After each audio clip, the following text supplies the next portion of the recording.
सिवान शहर के आर समाज मंदिर परिषद में दाढ़ी बाबा की 140वीं जयंती मनाई गई।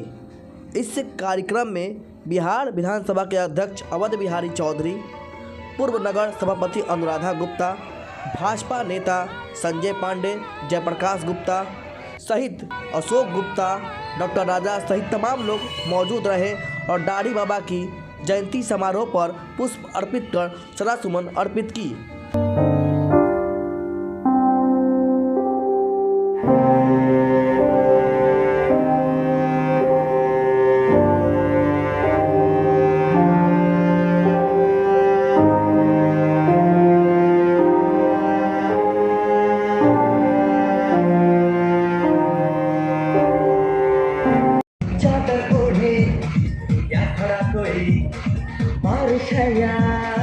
आसमान में छोड़ दिए हैं नल खुले कहीं, हम जैसे देखे ये जहां।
सिवान के मालवीय स्वर्गीय बैजनाथ प्रसाद उर्फ दाढ़ी बाबा के 140वीं जयंती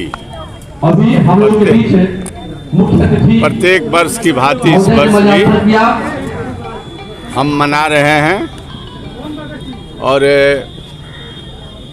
उन्हीं के बगल में एक हम लोगों के सतीश भाई थे, हम लोगों के साथ रहे हैं, अच्छे पत्रकार थे, अच्छे समाज सेवी थे। उनके भी चित्र पर मैंने श्रद्धा का सुमन अर्पित किया। मालवीय जी के बारे में कोई परिचय देने की आवश्यकता नहीं है। अगर हम लोग भी कुछ बोल रहे हैं, अगर हम लोग भी कुछ कर रहे हैं, अगर हमें भी ज्ञान की प्राप्ति हुई है तो उस ज्ञान के प्राप्ति के आस्थान और शिक्षण संस्थान स्थापित करने का किसी व्यक्ति ने काम किया तो उस व्यक्ति का नाम स्वर्गीय दाढ़ी बाबा है। उन्हीं ने ही अंधकार से प्रकाश में लाने का काम सिवान को किया। इतना ज़्यादा शिक्षण संस्थान अगर वो नहीं रहते तो ये स्थापित नहीं हुआ होता।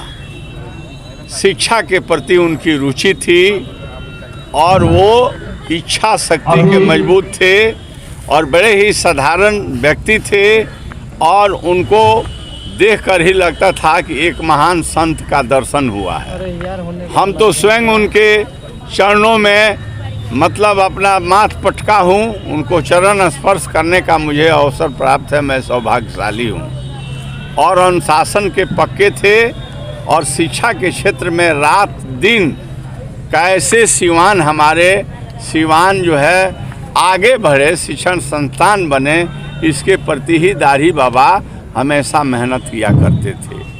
मैंने कहा कि अनुशासन के पक्के थे, अनुशासन के पक्के नहीं होते तो उस ज़माने में समझ लीजिए कि कितना अभाव में लोग ज़िंदगी बिताते थे। इसके बावजूद भी मतलब साधन कम रहने के बावजूद भी इतना बड़ा लक्ष्य को शिक्षा के क्षेत्र में प्राप्त कर लेना, वह एक कोई कर्मयोगी ही कर सकता है, साधारण व्यक्ति से नहीं हो सकता है। दाढ़ी बाबा एक कर्मयोगी थे, एक महान पुरुष थे, एक महान समाज चिंतक थे, एक समाज को उठाने के ललक और शिक्षा के क्षेत्र में सब लोग पढ़े लिखे आगे बढ़े।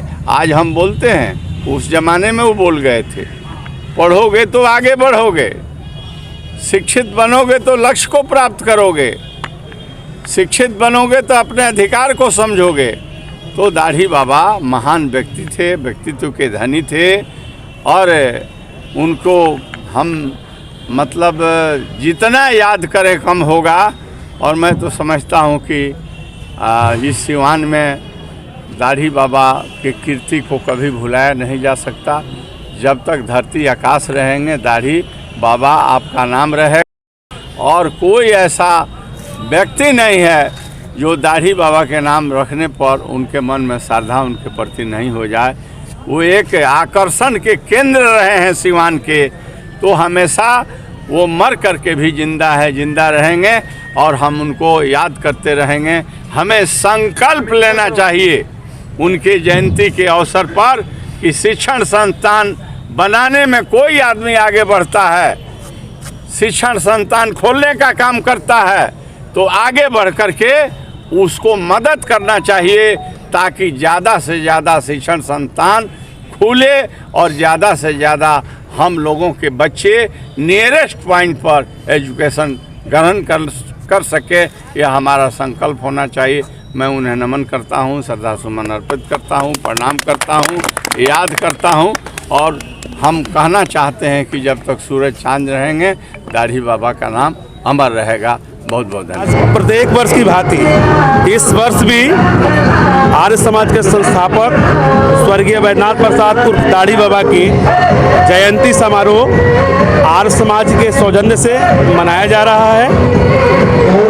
दाढ़ी बाबा जैसा आप सभी जानते हैं, सिवान के शिक्षा के मालवीय से उनकी उपाधि दी गई थी। इसके अलावा शिक्षा के क्षेत्र में अनेकों कार्य उन्होंने किया। DAV high school, DAV middle school, DAV primary school, दलित आधार विद्यालय समेत अनेकों शैक्षणिक संस्थानों का जो स्थापना हुआ उनके सफल नेतृत्व में हुआ। और सबसे पहले तो जो सिवान के मालवीय कहे जाने वाले दाढ़ी बाबा जयंती है, सर्वप्रथम मैं उनके श्री चरणों में अपनी श्रद्धा का सुमन अर्पित करती हूँ। क्योंकि उनका सिवान में काफ़ी योगदान रहा है। किसी भी समाज को आगे बढ़ाने के लिए शिक्षा का अहम योगदान होता है। इसके बिना किसी भी समाज का आगे बढ़ना मुश्किल होता है। शैक्षणिक संस्थान में उनका सिवान में काफ़ी योगदान रहा है। जितने भी शैक्षणिक संस्थान आप देख रहे हैं सब उनका स्थापित किया हुआ है। और प्रत्येक वर्ष आज के दिन उनका जयंती यहाँ पे काफ़ी धूमधाम से मनाया जाता है और हर वर्ष हम लोग यहाँ पे उपस्थित होते हैं और उनके श्री चरणों में हम लोग श्रद्धा का सुमन अर्पित करते हैं। आज के दिन मैं सभी से कहूँगी और मैं भी खुद शपथ लूँगी कि अगर हम लोग सच में चाहते हैं कि हमारे समाज का उत्थान हो तो हर एक व्यक्ति को शिक्षा से जोड़ना हमारा दायित्व बनता है। बाबा की जयंती पे उनको हम नमन करते हैं और श्रद्धांजलि देते हैं। और ये दाढ़ी बाबा की जयंती का नमन करते हैं। दाढ़ी बाबा ने कृण्वंतु विश्व मार्जम स्वामी दयानंद के कृण्वंतु विश्व मार्जम का प्रतिरूप के रूप में वे खड़े रहे जब तक जिंदा रहे। सिवान के मालवी दाढ़ी बाबा के जयंती पर भारतीय जनता पार्टी परिवार उनको छठ नमन और उनके पैतृक श्रद्धांजलि अर्पित करता है। सिवान में ऐसे लाल हुआ जिन्होंने शिक्षा के जगत को सिवान में बढ़ाने का काम किए। उनके जमीन पर महाविद्यालय, हाई स्कूल और मिडिल स्कूल बना। मैं सिवान के मालवीय आदरणीय दादी जी को अपने तरफ और भारतीय जनता पार्टी परिवार के तरफ से बहुत बहुत नमन करता हूँ, वंदन करता हूँ।